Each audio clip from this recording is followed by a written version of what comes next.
Mesdames, Messieurs, bonsoir et bienvenue sur Alizé pour votre édition de 19h. Notre invité ce soir, c'est Monsieur Alain Sorez, président du comité régional olympique et sportif. Bonsoir Monsieur Sorez. Bonsoir. Alors, est-ce que nos athlètes guadeloupéens ont des chances de médailles pour les prochains JO selon vous? Il y a des chances de médailles, il y a aussi des chances de participation pour certains jeunes. Donc nous allons dès maintenant commencer à supporter pour qu'ils puissent se qualifier, et notamment en natation et dans d'autres disciplines où il y a des jeunes qui sont porteurs d'espoir. Porteurs d'espoir. Nous aurons l'occasion de développer plus tard dans ce journal. Mais tout de suite, voici les autres titres qui seront développés dans cette édition.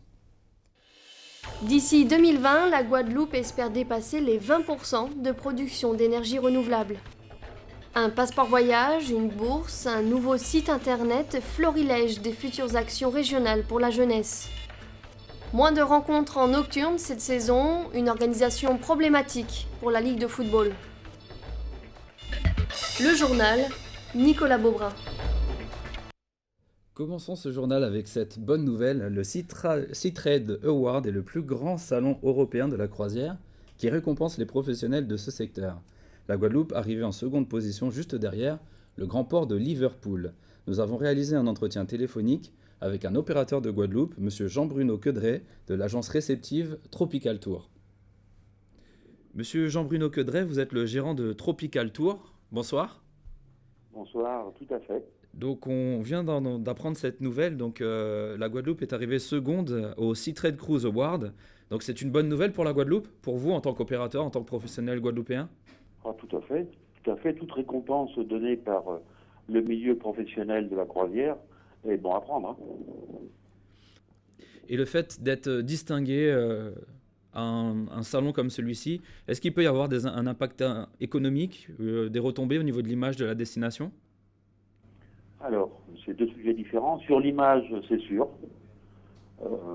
Ça donne l'idée, ça permet de voir la Guadeloupe qui se modifie, qui change, qui évolue. Le retombée économique, oui, mais jamais à court terme. Mais est-ce que justement ça va décider des nouvelles compagnies de croisière à venir accoster en Guadeloupe? Ça facilite les choses. L'image, c'est quelque chose on ne mesure pas les retombées, quel que soit le produit, destination y compris. Mais ça ne peut qu'aider dans la sympathie, dans la reconnaissance des professionnels. Donc là aujourd'hui c'est quand même une récompense honorifique et efficace selon vous? C'est honorifique. L'efficacité viendra. Uniquement 3 destinations qui étaient retenues par les professionnels, et être dans les 3, c'était un excellent résultat. Être deuxième, c'est parfait. Donc ça ne peut que servir notre île. Un autre domaine dans lequel la Guadeloupe excelle, la géothermie. C'est une énergie en plein développement en Guadeloupe, on connaît l'usine de Bouillante. Cette énergie produite par la chaleur du sous-sol pour fournir de l'électricité a fait l'objet d'un large séminaire aujourd'hui au Gosier. Le reportage de Bénédicte Jourdier. Sur cette carte, on peut voir la Guadeloupe seule en rouge, puisque c'est la seule île de la Caraïbe qui produit de l'énergie géothermique quand les autres en sont à l'exploration. Une société guadeloupéenne s'est justement associée avec le gouvernement de Saint-Kitts pour le développement de cette ressource.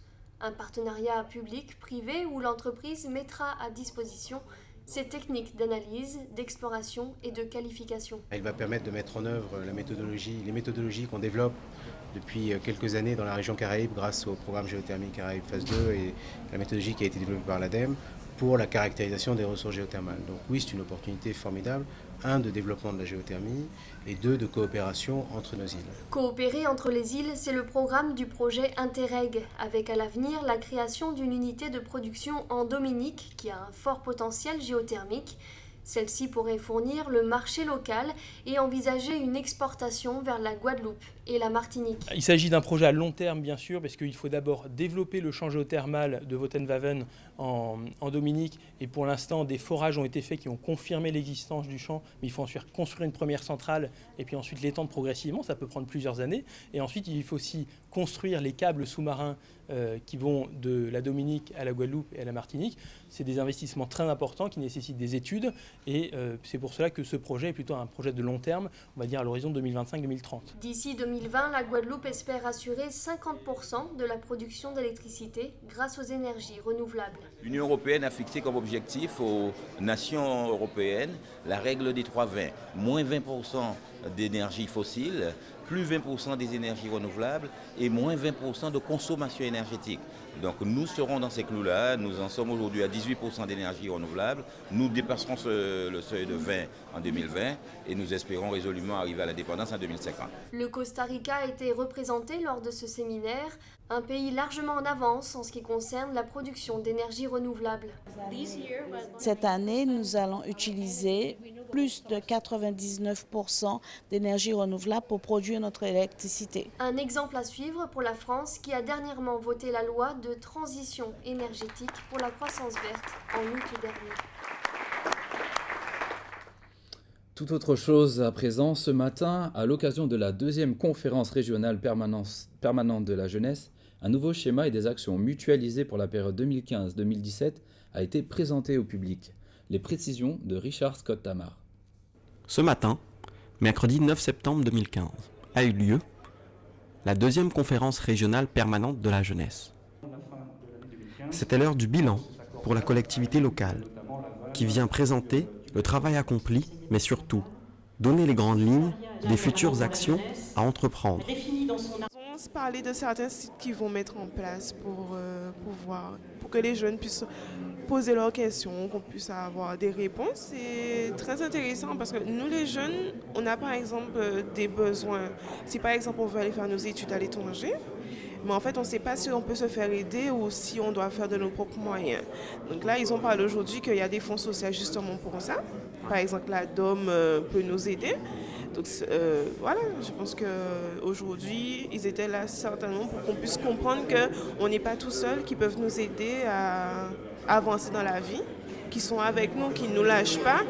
Au cœur du dispositif, la création d'un site internet dédié à la jeunesse guadeloupéenne, lui permettant de faire ses démarches, d'être informé, mais aussi d'échanger avec des interlocuteurs professionnels.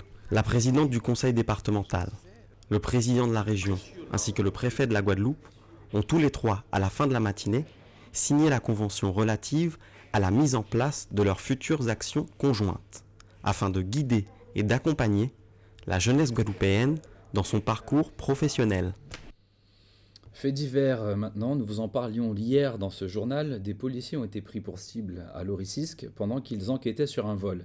Les policiers ont vu arriver 2 individus à scooter. Le passager a ouvert le feu avec une balle de très gros calibre. L'enquête a été confiée à la DIPJ, Direction interrégionale de la police judiciaire. Éric Pommier a recueilli les réactions du syndicat de police UNSA. Une patrouille de police prise pour cible dans la nuit de lundi à mardi à Loricisque. La pilule a du mal à passer du côté de l'UNSA Police, d'autant plus que c'est avec du calibre 12 que l'incident s'est produit.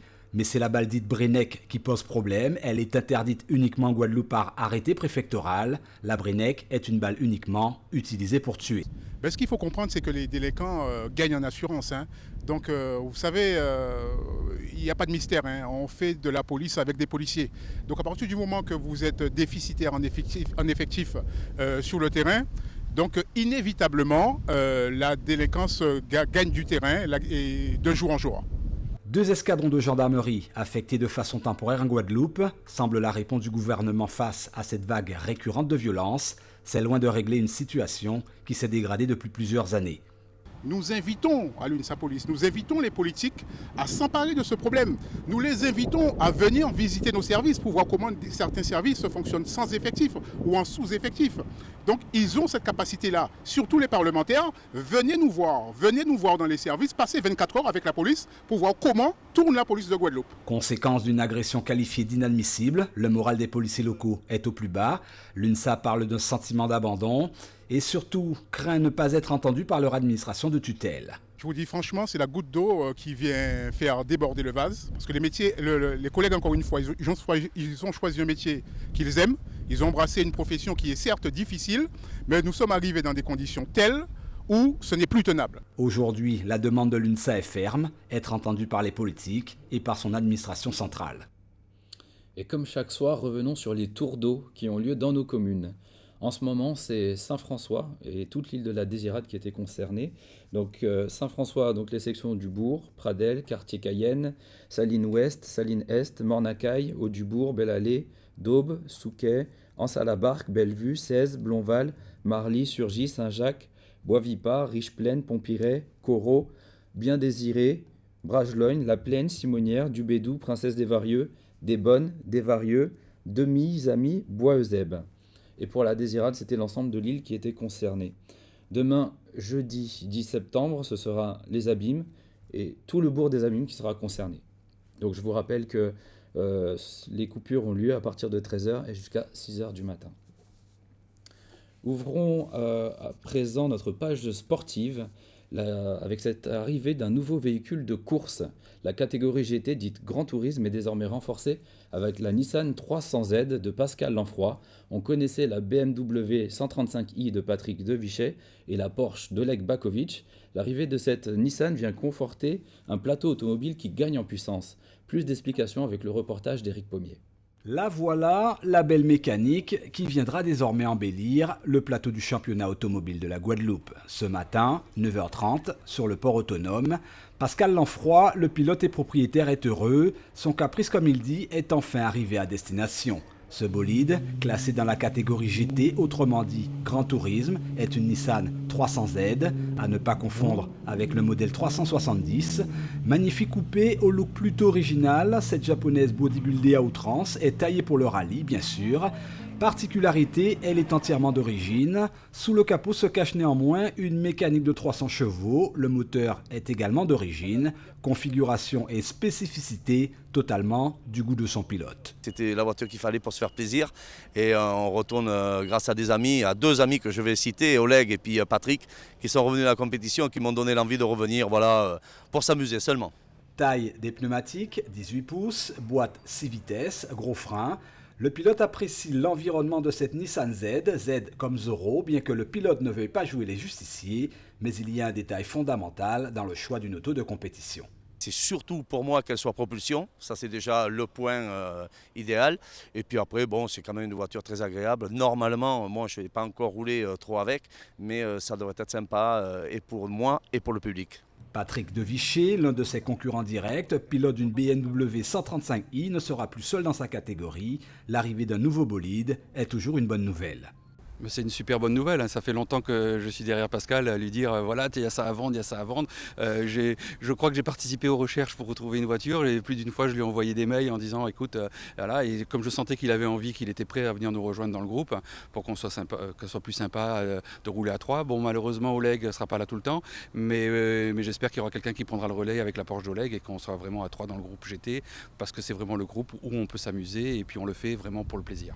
Tout est dit. Alors, question, quand verra-t-on ce véhicule en plein exercice ? Pascal Lanfroy a prévu de faire sa rentrée dans l'arène, probablement fin septembre, pour la course de côte nationale des Mamelles.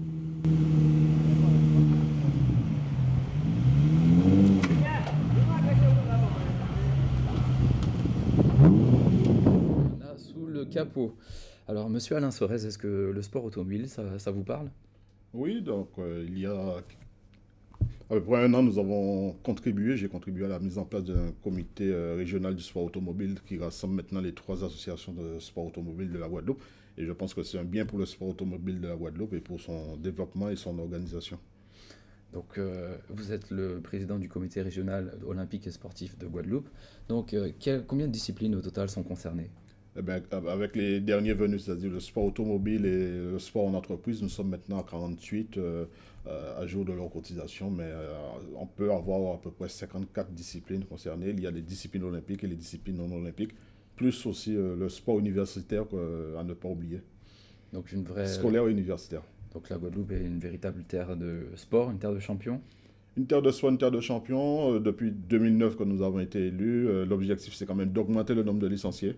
Et jusqu'à maintenant, nous pensons qu'il n'y a pas suffisamment encore de licenciés, de pratiquants dans les clubs en Guadeloupe. Et c'est pour cela d'ailleurs que très prochainement, nous allons lancer une campagne pour faire en sorte que les parents puissent inscrire leurs enfants dans les clubs et aussi que les jeunes Guadeloupéens puissent, en dehors du sport de tous les jours, du sport hors club, puissent faire aussi une pratique dans les clubs avoir une licence parce que ça peut apporter, on peut représenter son pays, c'est bien pour sa santé, mais également aussi, il faut voir plus loin, représenter son pays et l'insertion professionnelle aussi.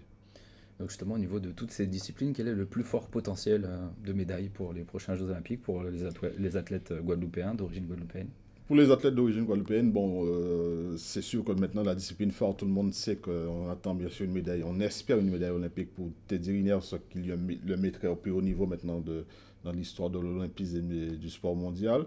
Et sinon, il y a des athlètes qui vont contribuer à des sports collectifs, notamment dans le football, dans le basket français, mais également aussi, on pense à peut-être des jeunes qui peuvent briller en escrime et en natation, mais pour cela, il faut d'abord être qualifié. D'abord être qualifié. Donc vous parliez justement de football et on ne peut pas contourner le problème des éclairages, donc des stades. Qu'en est-il aujourd'hui pour les matchs nocturnes? Alors pour les matchs nocturnes, il y a l'application des normes qui sont dictées par la 3F sur le territoire national. Nous avons la possibilité de faire des dérogations en matière de terrain, mais pour des raisons de sécurité, nous n'avons pas cette possibilité de déroger pour l'éclairage. Donc, par contre, c'est sûr qu'à partir du moment que les municipalités s'engagent à mener des travaux, nous pouvons revoir la position définitive de la Ligue. Mais c'est pour le bien du spectateur, mais avant tout pour le bien du joueur. C'est une question de sécurité, donc d'assurance. Donc justement, je vous propose de regarder avec nous ce reportage qui a été réalisé par Éric Pommier à propos des éclairages des stades. Ben, c'est bien et c'est mauvais parce qu'en cette période-là, il y a beaucoup de chaleur. C'est un retour en arrière. Moi, personnellement, je dis que ça ne me dérange pas parce que ça permet aussi de pouvoir venir sur un stade de l'après-midi, un après-midi aussi ensoleillé. Effectivement, on a toujours porté le choix sur les matchs du soir, on est habitué, mais je trouve quand même que c'est une très bonne chose aussi, ça ne me dérange pas. Ah bien, on dirait c'est la meilleure solution, là, faire jouer l'après-midi. Qu'on devra jouer avant. Parce que là où on va jouer pour l'après-midi, on va dépenser plus. Et le soir, là où on joue au match, on ne va pas dépenser, organiser toujours bouché. Et là où on va jouer pour l'après-midi, c'est là tout organisé qui sorti, on va dépenser plus. Alors justement, que pensez-vous de ces réactions? Justement, ce sont des supporters dans les tribunes, donc que pensez-vous de cette réaction? Non, mais il faut savoir quand même, en France, en Angleterre, il y a des matchs qu'on joue maintenant à 12h, à 14h, à 17h, ensuite à 21h. Il y a ce qu'on appelle des matchs décalés parce que tout le monde ne veut pas jouer en même temps, parce qu'il y a des directs de télévision. Et la sélection de la Guadeloupe, quand elle va jouer par exemple aux États-Unis ou même dans la Caraïbe, il y a aussi des matchs programmés à 14h ou à 16h. Donc, ce n'est pas une question de jouer l'après-midi ou le soir. Mais par contre, lorsqu'on veut jouer le soir, il faut absolument avoir des éclairages qui respectent des normes. C'est surtout, je le dis, pour la sécurité des pratiquants avant tout, et ensuite après pour des raisons de télévision, mais ça vient après. Mais avant tout la sécurité. Et ensuite, même si on a un bon éclairage, on peut quand même programmer le match à 15h pour des raisons de calendrier, de match décalé, etc. Et aussi, comme l'a dit ce supporter, ça peut parfois faire du bien à l'organisme de ne pas jouer tous les jours à la même heure parce qu'on est adapté, on s'adapte lorsqu'il y a une situation où on va à l'extérieur et on joue à 14h, notamment c'est le cas en sélection de la Guadeloupe dans les compétitions de la Caraïbe. Donc justement, avant de terminer ce journal, est-ce qu'il y a une actualité sportive? Alors l'actualité sportive, c'est la rentrée sportive. En ce moment, nous saluons d'ailleurs toutes les communes, les municipalités qui font des villages de sport pour inciter les jeunes à s'inscrire, que ce soit Petit-Bourg, Bémaro et tous les autres. Nous avons au CROSS de la Guadeloupe la semaine Sentez-vous Sport, qui est une semaine nationale CNOSF, et qui cette année, pour la première fois, sera une semaine européenne et qui va coïncider avec le Salon des Sports, 6e édition, qui commence à partir du 10 septembre jusqu'au 19 septembre à Milénis. Donc c'est l'occasion pour nous, à cette rentrée scolaire, de dire aux parents, oui, il faut acheter des livres, oui, il faut acheter aussi de beaux vêtements, mais prenez 20 €, 50 € pour inscrire vos enfants dans les clubs de la Guadeloupe, surtout que la première licence est gratuite, c'est offerte par le conseil départemental. Donc voilà, c'est faites du sport, mais si possible en club. Merci M. Alain Sorez d'avoir accepté notre invitation. Donc, je rappelle que vous êtes le président du comité régional olympique et sportif de Guadeloupe. Voilà, c'est la fin de ce journal. Merci de l'avoir suivi. Je vous retrouverai demain dès 19h. Dans un instant, le journal de TF1 suivi des pronostics hippiques de Prévert Magningo et de 2 épisodes du Bonheur est dans le pré. Très bonne soirée sur Alizé et à demain.